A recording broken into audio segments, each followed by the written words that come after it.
जी अस्सलाम वालेकुम। कैसे हैं स्टूडेंट? उम्मीद करता हूँ खैरियत से होंगे।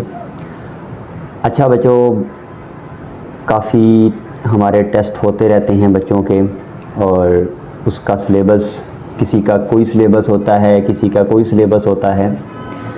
लेकिन एक चीज़ है, वो आप लोग भी मानेंगे और मैं भी इस चीज़ को मानता हूँ कि उसमें पाकिस्तान हिस्ट्री जो है उसके काफ़ी ज़्यादा एमसीक्यूज़ हर तरह के टेस्टों में कोई ना कोई आया हुआ होता है। ठीक है। सो आज की इस वीडियो के अंदर हम मैं एक सीरीज़ शुरू करने जा रहा हूँ लेक्चर्स की, इस वीडियो के बाद से। उसमें हम करेंगे ये कि पाकिस्तान हिस्ट्री के जितने भी इम्पोर्टेंट इवेंट्स हैं उनको हम थोड़ा थोड़ा करके एक एक वीडियो में, दो वीडियो के लेक्चर्स में हम उनको डिस्कस करेंगे, हम उनको समझेंगे, हम उनके इम्पोर्टेंट पॉइंट्स को डिस्कस करेंगे, हम उसको पूरा रिव्यू करेंगे कि उसके अंदर एक्चुअल में हुआ क्या था। और पाकिस्तान हिस्ट्री के जो एमसीक्यूज़ हैं, जो इम्पोर्टेंट एमसीक्यूज़ हैं, जो हमारे टेस्टों में आते हैं, हम उनको डिस्कस करेंगे, हम उनको देखेंगे कि हम उनको कैसे लेके चलेंगे। पहले आज की इस वीडियो में मैं आपको एक पूरा माइंड मैपिंग, एक पूरा रोड मैप बताऊंगा, ठीक है, कि पाकिस्तान की हिस्ट्री में एक्चुअल हुआ क्या और ये क्यों पाकिस्तान और इंडिया एक दूसरे से अलग हुआ और इसके पीछे रीज़न क्या थी और कैसे अंग्रेज़ आए। एक थोड़ा सा रिव्यू और एक थोड़े से जो इम्पोर्टेंट इवेंट्स हैं ना, उनकी मेन हेडिंग्स जो है ना, वो आज की इस वीडियो में हम, इस लेक्चर में हम डिस्कस करेंगे। बाद में इंशाल्लाह उन एक एक इवेंट पे एक एक वीडियो बना के और उसके जो इम्पोर्टेंट एमसीक्यूज़ हैं उनको डिस्कस किया जाएगा। स्टार्ट करते हैं। पाकिस्तान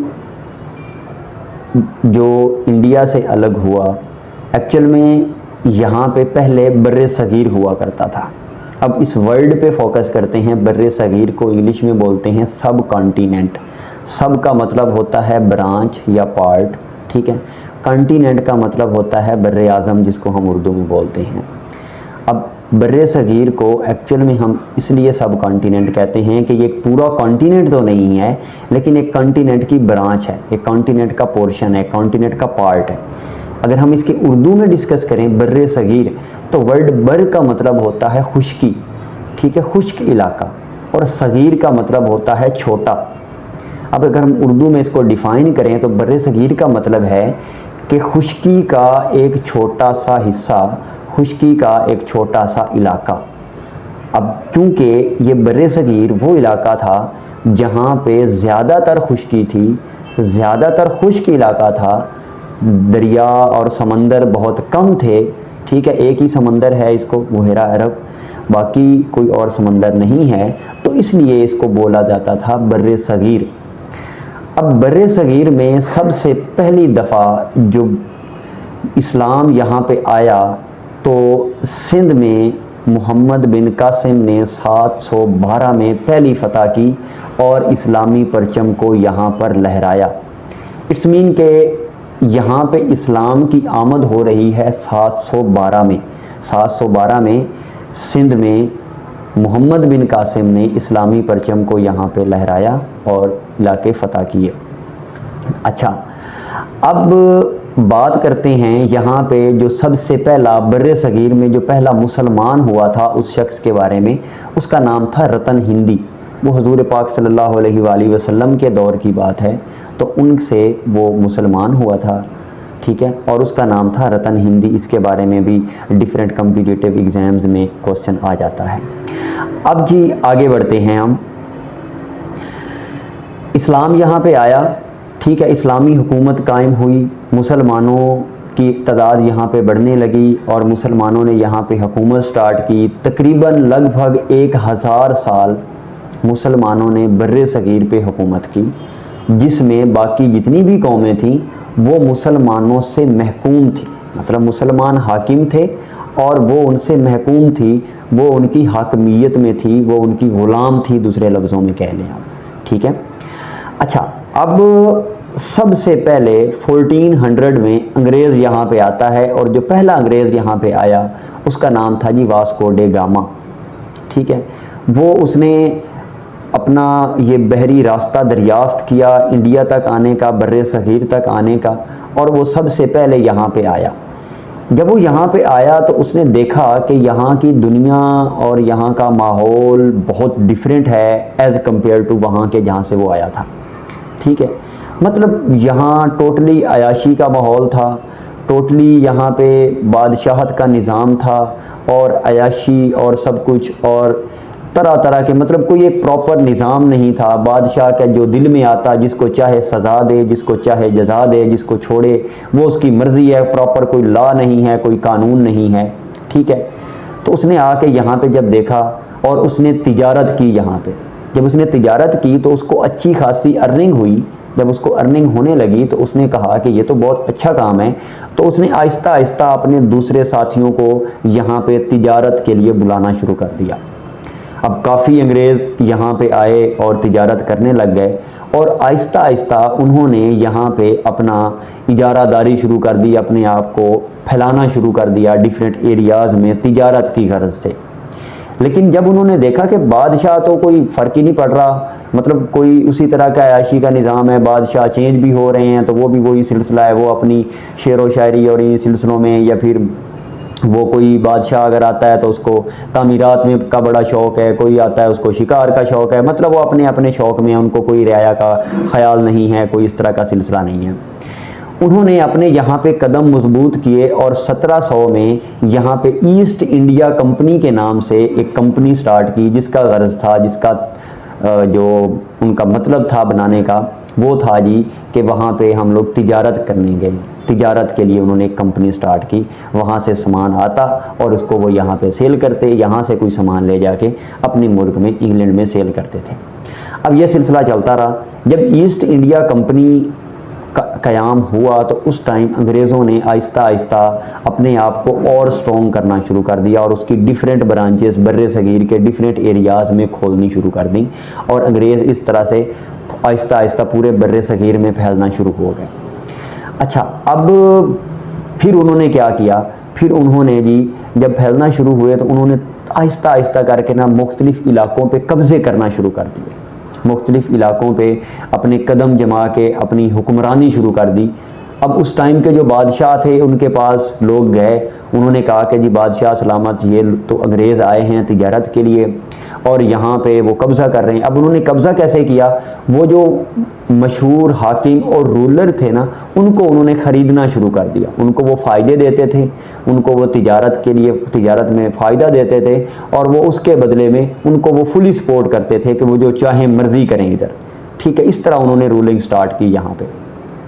अच्छा, जब ये सिलसिला शुरू हुआ तो बादशाह जो थे उसको बताया गया कि इस तरह तो उन्होंने हमला कर दिया है और वो आहिस्ता आहिस्ता कब्ज़ा कर रहे हैं। तो बादशाह कहा करते थे कि हनोज़ दिल्ली दूर अस्त, ये एक उर्दू का मुहावरा है। हनोज़ का मतलब होता है अभी तक, दिल्ली दूर अस्त का मतलब है, अस्त का मतलब होता है, तो इसको ये फ़ारसी में बोला गया। इसको अगर हम उर्दू में ट्रांसलेट करें तो इसका मतलब है कि अभी दिल्ली दूर है। इसका क्या मतलब है, इसका मतलब ये है कि उनकी जो दारुल हुकूमत था, उनका जो कैपिटल था वो दिल्ली था।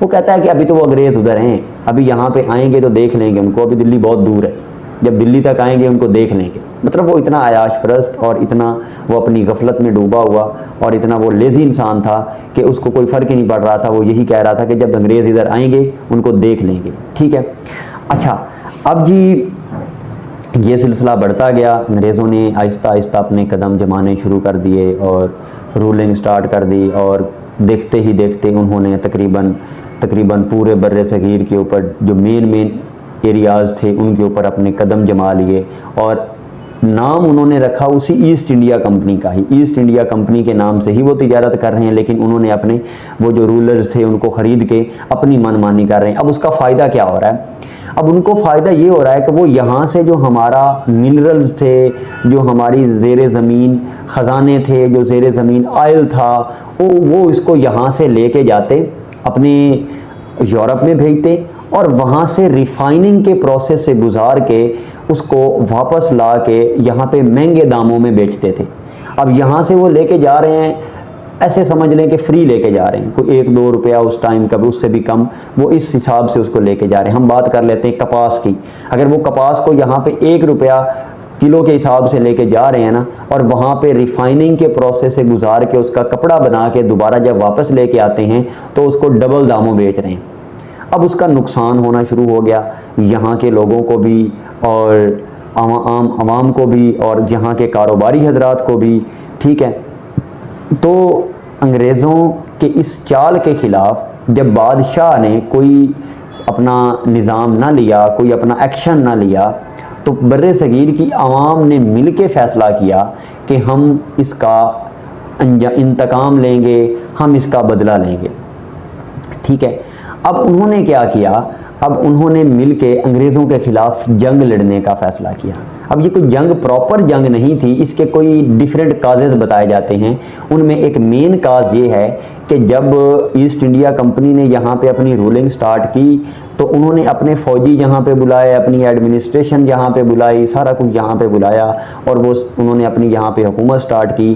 तो उस टाइम ना ये रेशो थी कि 1:5 के हिसाब से आर्मी में, मतलब 1 अंग्रेज़ और 5 बर्रे सगीर के फ़ौजी हुआ करते थे, ठीक है। मतलब 5 बर्रे सगीर पे 1 अंग्रेज़ होता था जो उनको लीड कर रहा होता था, उनको कंट्रोल करता था। अब क्या हुआ, इसकी वजह से ना वो उन दिनों में एक कोई नया वेपन उन्होंने इंट्रोड्यूस करवाया, उसके बारे में ये मशहूर था कि ये पिग फैट और कौ फैट से मिलके बनता है। अब चूँकि मुसलमानों के लिए पिग जो है वो हराम है और कौ जो है वो हिंदुओं के लिए, मतलब वो उसको अच्छा नहीं समझते खाना, ठीक है। अब उस वेपन का ये था कि जब उसको चलाना होता था तो उसकी एक नोब को ऐसे मुंह से खींच के ना फेंकते थे तो तब वो चलता था। अब वो जो नोब है उसके बारे में ये मशहूर हुआ कि ये वो पिग फैट और कौ फैट से मिलके बनी होती है। अब जी जो यहाँ के मुकामी लोग थे, हिंदू और मुसलमान, उन्होंने उस नोब को खींचने से इनकार कर दिया कि हम तो ऐसा काम नहीं करेंगे, ये तो हराम है हमारे लिए। अब ये चीज़ अंदर ही अंदर फैल रही थी, ये जो मतलब ये मेन काज है। अच्छा, अब अंदर ही अंदर फैलती रही। फिर एक दफ़ा पिशावर के करीब परेड हो रही थी तो वहाँ पे एक मंगल पांडे के नाम से बंदा था, उसने क्या किया, उसने इसके खिलाफ एक्शन लिया और कहा कि वो नोब खींचने से साफ इनकार कर दिया। तो जनरल आल्सन था एक अंग्रेज़, उसने इसको सीरियस लिया, उसके इस रिस्पॉन्स को, और उस पर कोर्ट मार्शल कर दिया। जैसे ही उसने कोर्ट मार्शल किया तो बस जी उसके बाद जंग शुरू हो गई और उस जंग को नाम दिया गया कि ये जंगे आज़ादी का नाम, ठीक है। 1857 में मुसलमान और हिंदुओं ने मिल के अंग्रेज़ों को भगाने के लिए, अंग्रेज़ों को बर्रे सगीर से निकालने के लिए ये जंग लड़ी। अब इसको अंग्रेज़ बोलते हैं, ये रिवोल्ट है। रिवोल्ट का मतलब होता है बगावत, बगावत गद्दारी करना, ठीक है। अब गद्दारी का मतलब ये है कि अगर कोई हुकूमत चल रही है तो कुछ उसके जो मुकामी लोग हैं वो उसको पसंद ना करें और उसके खिलाफ उठ खड़े हों तो उसको गद्दारी कहा जाता है। अब अंग्रेज़ के जो हिस्टोरियन हैं वो बोलते हैं कि ये गद्दारी की थी उन्होंने, बगावत की थी उन्होंने, जबकि हम बोलते हैं कि ये हमारी जंग आज़ादी है, वार ऑफ 1857। इसमें क्या हुआ, हिंदुओं और मुसलमानों ने मिल के अंग्रेज़ों के खिलाफ जंग लड़ी कि वो यहाँ से निकल जाएं और दोबारा से हमारा जो पहले वाला निज़ाम था मुसलमानों का, मतलब बादशाह जो हुकूमत कर रहे थे वो दोबारा से हुकूमत करते रहें और ये सिलसिला चलता रहे। अब इसका रिजल्ट क्या हुआ, क्योंकि इसकी कोई प्रॉपर एम नहीं था, इसका कोई प्रॉपर लीडर नहीं था, इसको कोई प्रॉपर लीड नहीं कर रहा था, लोगों के अंदर जज्बा नहीं था, मुसलमानों और हिंदुओं के आपस में तजाद थे। तो इन सब वजूहात की बेस पे ना ये जंग बुरी तरह नाकाम हो गई और अंग्रेज़ जीत गए। अब जब अंग्रेज़ों ने ये जंग जीत ली तो उसके बाद क्या हुआ, पहले तो वो ढके छुपे अल्फाज में या ढकी छुपी हुकूमत कर रहे थे, उसके बाद उन्होंने अलल ऐलान हुकूमत का ऐलान कर दिया और बाकायदा तौर पे वो सलूक किया बर्रे सगीर के लोगों के साथ जैसा एक हाकिम किसी महकूम कौम के साथ करता है।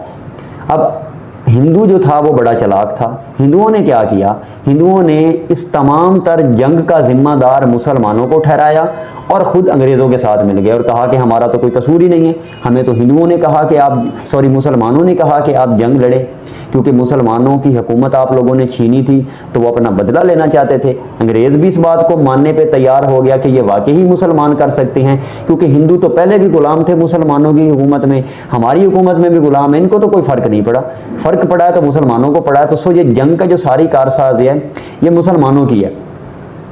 अब जब ये सिलसिला शुरू हुआ, उन्होंने ये कहा कि ये मुसलमानों की है, तो उन्होंने मुसलमानों से बदला लेने शुरू कर दिए। एक तो ईस्ट इंडिया कंपनी को ख़त्म कर दिया और बाकायदा एक रूलिंग सिस्टम स्टार्ट किया, और वहाँ से एक वाइस राय आया। वाइस राय, वाइस बोलते हैं नाइब को, मुंशी को, राय बोलते हैं रॉयल फैमिली।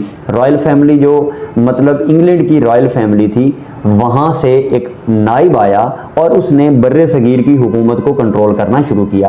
पहले क्या था, पहले ईस्ट इंडिया कंपनी का सरबराह इसको कंट्रोल करता था और उसको ऑर्डर मिलते थे रॉयल फैमिली से।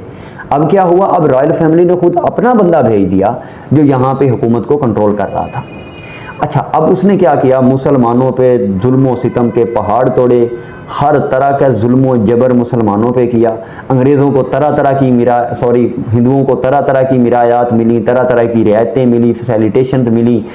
मुसलमानों से तमाम जागीरें, तमाम नौकरियां, तमाम ओहदे, तमाम चीज़ें छीन के हिंदुओं को एज अ गिफ्ट के तौर पे, तोहफे के तौर पे दे दी गई कि ये आप लोग लें, और मुसलमान बेचारे महकूम होके और मजलूम होके रह गए।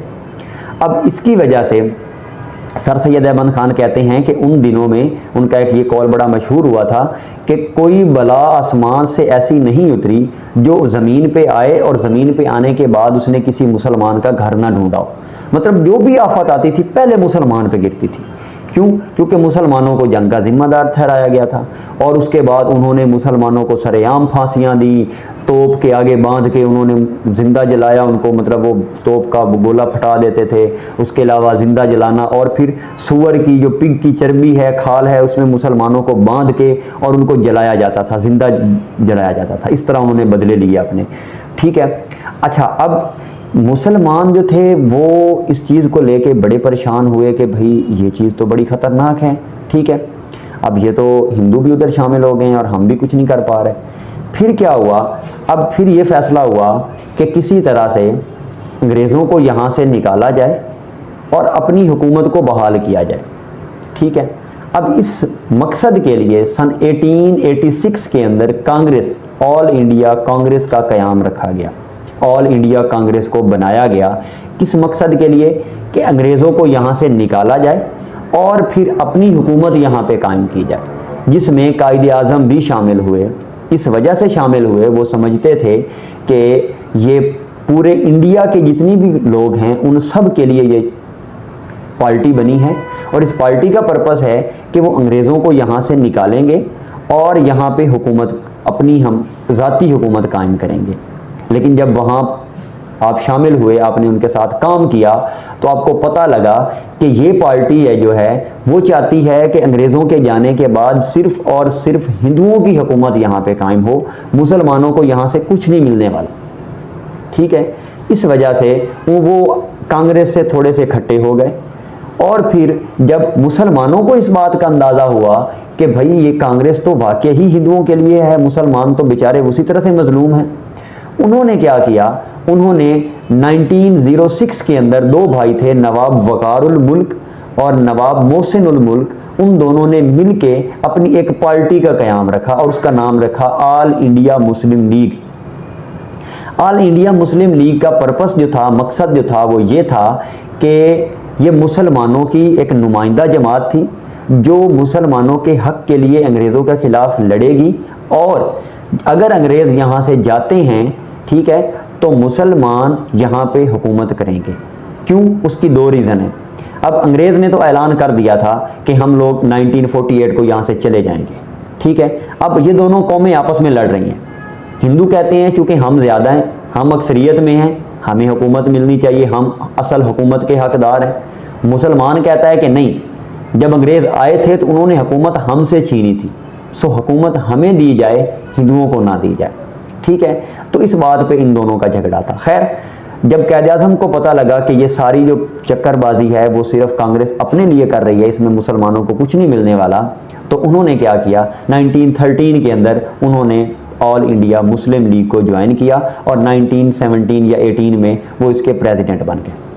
अच्छा, अब ये सिलसिला हो गया जी। उसके बाद जब कायदे आज़म इसके प्रेसिडेंट बन गए, ठीक है, और उन्होंने मिलके कोशिश की। अब कांग्रेस की ये कोशिश थी, वो ये चाहते थे कि वो मुस्लिम लीग के लीडर्स को भी यही समझा रहे थे कि नहीं हम ये काम करते हैं, पहले दोनों मिल के ना किसी तरह से अंग्रेज़ों को यहाँ से निकालते हैं, उसके बाद फिर हम दोनों मिल के फैसला कर लेंगे कि हुकूमत किसने करनी है। लेकिन कायदे आज़म बहुत दूरअंदेश थे। दूरअंदेश का मतलब होता है दूर तक सोचने वाले थे। क्यों? वो उन्हें पता था कि जब यहाँ से अंग्रेज़ चले जाएंगे तो फिर हमें कुछ नहीं मिलने वाला, फिर हिंदू अक्सरियत में है, हमें ये फिर गुलामी अंग्रेज़ों से बचेंगे, हिंदुओं की गुलामी उससे बदतर है हमारे लिए, वो हमें पड़ जाएगी। ठीक है, तो वो चाहते थे कि नहीं, हमारा जो भी फैसला होगा, हुकूमत का फैसला, वो किसकी मौजूदगी में होगा? वो अंग्रेज़ों की मौजूदगी में ही होगा और अंग्रेज़ खुद इस बात का फैसला करेंगे कि हुकूमत किसकी होनी चाहिए। अब चूंकि हिंदू जो थे वो अपनी बात में थोड़े सॉलिड भी थे और जमहूरियत भी इसी चीज़ का नाम था। क्यों? क्योंकि वो अक्सरियत में थे, तादाद में ज़्यादा थे, सो उनकी तरफ पलड़ा भारी था कि हुकूमत उनको मिल जाती। अब बाद में 1928 को उन्होंने एक नेहरू रिपोर्ट पेश की। ठीक है, और नेहरू ने अपनी इस रिपोर्ट में मुसलमानों से यही कहा कि आप हमारे साथ आएँ और मिलके काम करते हैं। उसके जवाब में कायदे आज़म ने 14 पॉइंट्स पेश की 1929 के अंदर। उन्होंने जवाब दिया कि नहीं, अगर हमारे इन पॉइंट्स को आप मानते हैं तो हम आपके साथ हैं, अगर नहीं मानते तो आप अपने रास्ते, हम अपने रास्ते। फिर 1930 के अंदर इलाहाबाद के मकाम पे एक अल्लामा इकबाल ने एक खुतबा दिया जिसको बोलते हैं खुतबा इलाहाबाद। वहाँ पे उन्होंने एक नया कॉन्सेप्ट दे दिया मुसलमानों को। उन्होंने कहा कि नहीं जी, मसला ही ख़त्म करते हैं, एक काम करते हैं, जिस एरिया में हिंदू ज़्यादा हैं वो हुकूमत करें, जिस एरिया में मुसलमान ज़्यादा हैं वो हुकूमत करें, और जिस एरिया में मुसलमान हैं उनको एक अलग मुल्क बना दिया जाए, और जिस एरिया में हिंदू हैं उनको एक अलग मुल्क बना दिया जाए, हर कोई अपने अपने एरिया में हुकूमत करे। अब ये बात जब हिंदुओं ने सुनी तो वो आग बगोला हो गए और उनको ये बात हजम नहीं हो रही थी, लेकिन मुसलमान इसको लेके सीरियस थे। फिर 1933 के अंदर चौधरी रहमत अली ने इस नए बनने वाले मुल्क का नाम पाकिस्तान तजवीज़ किया और फिर अपना एक रिसाला लिखा, नो और नेवर, जिसका मतलब है अब या कभी नहीं। मतलब जो कुछ करना है अभी कर लो अंग्रेज़ों की मौजूदगी में, अगर अभी नहीं कर सकते तो समझो बाद में तुम हमेशा के लिए गुलाम बन जाओगे, बाद में तुम्हारी कोई नहीं सुनी जाएगी। अब जब ये सिलसिला हुआ, जब ये बात हो गई, तो फिर इसको और आगे बढ़ाए गए और कॉन्फ्रेंसेस हुई, इसको मज़ीद मुस्तहकम किया गया और 1940 के अंदर 23 मार्च 1940 को करारदाद पाकिस्तान मंजूर हुई, रिवोल्यूशन मंजूर हुई कि पाकिस्तान को हमने ज़रूर बनाना है और ये एक हमारी रिवोल्यूशन है। ठीक है, अंग्रेज़ों ने, हिंदुओं ने इसको नॉन सीरियस लिया। अब अंग्रेज़ बार बार ये कह रहा है कि आप लोगों ने जो फैसला करना है करो, हम लोग 1948 को यहाँ से चले जाएंगे, हमारी हुकूमत यहाँ से चली जाएगी, क्योंकि उन्होंने जो लूटना था बर्रे सगीर को लूट लिया, अब वो जाना चाहते थे यहाँ पे। अच्छा जी, अब मुसलमान अपनी बात पे डटे हुए हैं, हिंदू अपनी बात पे डटे हुए हैं, इनकी आपस में कई मुज़ाकरात हुए, गांधी ने कायदे आज़म को ख़त लिखा, कई और फैसले हुए, हम ये कर लेते हैं वो कर लेते हैं, लेकिन कोई भी ना माना गया। फिर जी 1942 के अंदर क्रिप्स मिशन हुआ। क्रिप्स मिशन क्या हुआ कि वाइसराय चेंज किया बरतानिया ने और सर स्टूफर्ड क्रिप्स को नया वाइसराय बना के भेजा गया, जिसके ज़िम्मे ये लगाया गया कि आपने जितनी जल्दी हो सकता है ये मसला ख़त्म करना है। फिर क्रिप्स मिशन हुआ। क्रिप्स में भी यही कहा गया। क्रिप्स में एक नई बात सामने आई। उन्होंने कहा क्रिप्स में कि हुकूमत को हम कंट्रोल करेंगे, ठीक है, मरकज़ी हुकूमत जो होगी जो वो मकामी लोगों के पास होगी, उसमें मुसलमानों की भी, जिन सूबों में मुसलमान ज़्यादा हैं उन सूबों में मुसलमानों की हुकूमत होगी, जिन सूबों में हिंदू ज़्यादा हैं उनमें हिंदुओं की हुकूमत होगी। हाँ, अगर कोई सूबा, एक बात उसमें थी, वो ये थी कि अगर कोई सूबा चाहे और वो इस बात को ना माने तो वो 10 साल के बाद एक अलग रियासत कायम कर सकता है। अब हिंदुओं ने इसकी सख्त खिलाफवर्जी की कि नहीं नहीं नहीं, ये पॉइंट्स निकाला जाए, और कायदे आज़म भी इस पॉइंट को सुन रहे थे। वो खामोश हो गए और उन्होंने टाइम मांगा कि मुझे टाइम दिया जाए सोचने का। कुछ दिनों बाद हिंदू समझ रहे थे कि मुसलमान इसको एक्सेप्ट करेंगे, लेकिन कायदे आज़म ने इसको मानने से इनकार कर दिया। कायदे आज़म ने कहा कि नहीं, जब तक हमें क्लियर कट और सॉलिड अल्फाज में ये ना कहा जाए कि पाकिस्तान एक अलग मुल्क बनेगा, हम किसी मिशन को नहीं मानेंगे। फिर अंग्रेज़ों ने सोचा कि क्यों ना ये किया जाए कि आवाम से पूछा जाए कि वो क्या चाहते हैं, आवाम क्या चाहती है, क्या वो पाकिस्तान के हक में हैं, क्या वो नया मुल्क बनाना चाहते हैं, क्या वो कायदे आज़म का साथ देते हैं या नहीं देते। इस बात का फ़ैसला होना था इसके लिए जनरल इलेक्शन करवाए गए और इलेक्शन का रिज़ल्ट जो था वो अंग्रेज़ों को वाकई हिला देने वाला था और हिंदुओं को भी हिला देने वाला था, क्योंकि 100 में से 99% वोट जो थे वो कायद आज़म के हक़ में थे। अब जब हिंदुओं को और अंग्रेज़ों को ये पता चल गया कि मुसलमान और कायद आज़म इतनी भारी अक्सरियत से जीत गए हैं, इसका मतलब ये है कि मुसलमान चाहते हैं और वो ज़रूर चाहते हैं कि एक नया मुल्क उनके लिए बनना चाहिए। इसलिए अंग्रेज़ भी मजबूर हो गया और वो इस बात पे रज़ामंद हो गया। 3 जून 1947 को उन्होंने एक मंसूबा पेश किया, एक रिवोल्यूशन पेश की और उसमें उन्होंने ये ऐलान कर दिया कि हम वो इलाके जिनमें मुसलमान ज़्यादा हैं उनको मिला के एक नया मुल्क बनाया जाएगा, उनका नाम पाकिस्तान है, और जिनमें हिंदुओं की तादाद ज़्यादा है उनमें हिंदू रहेंगे और उनकी हुकूमत होगी। हाँ, ऐसे इलाके जहाँ पे हिंदू और मुसलमान तादाद में इक्वल हैं वहाँ पे उनको उनकी आज़ादी होगी कि वो जिसके साथ शामिल होना चाहें, या फिर जो मुसलमानों की अक्सरियत इलाके में हिंदू आबाद हैं उनकी मर्ज़ी है वो हिजरत करके इंडिया में आ जाएं, और जो इंडिया के रहने वाले मुसलमान हैं वो चाहें तो वो हिजरत करके पाकिस्तान जा सकते हैं। ये ऐलान हुआ और उसके बाद एक लॉर्ड माउंटबेटन जो था वो एक लायर था इंग्लैंड का, उसको भेजा गया कि वो बाउंड्री का तयन करे, वो पाकिस्तान और इंडिया की बाउंड्री बनाए कि कहाँ तक पाकिस्तान होगा और कहाँ तक इंडिया होगा। उसकी बाउंड्री बनी, वो बहुत सारी बातें हैं इसके अंदर, बहुत सारे राज हैं कि कैसे उसने बाउंड्री बनाई, किस तरह के थे, गलत क्या ये किया, रियासतों के ताल्लुक, कश्मीर के सिलसिला, ये इंशाल्लाह नेक्स्ट वीडियो में। तो आज की ये टोटल जो वीडियो थी ये इस बात पे थी हमारी कि पाकिस्तान की हिस्ट्री का एक शॉर्ट व्यू हमने दिया है कि पाकिस्तान और इंडिया अलग हुए क्यों, ऐसी क्या राज था, ऐसी क्या वजूहात थी। तो ये एक सारी कहानी की सूरत में मैंने आपको पेश किया है। उम्मीद है आपको बहुत सारी चीज़ें क्लियर हो चुकी होंगी और बहुत सारी चीज़ें समझ भी आई होंगी। इंशाल्लाह मिलते हैं अगले लेक्चर।